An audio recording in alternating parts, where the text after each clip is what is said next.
Let's solve one beautiful math question in the easiest way. Ready? But before we start, try this question in your mind.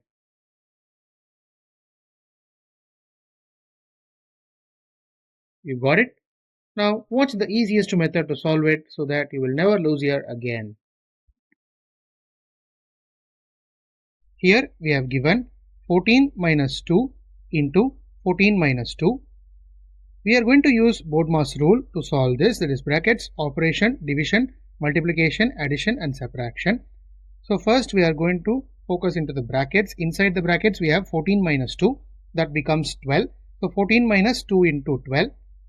Now we are going to do multiplication as it is the next priority from brackets. So 12 into 2 becomes 24.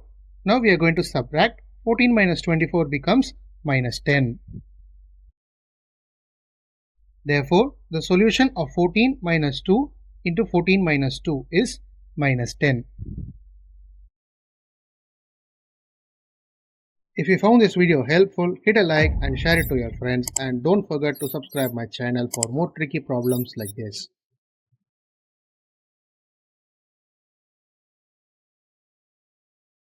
Thank you friends. We will meet in a new interesting video.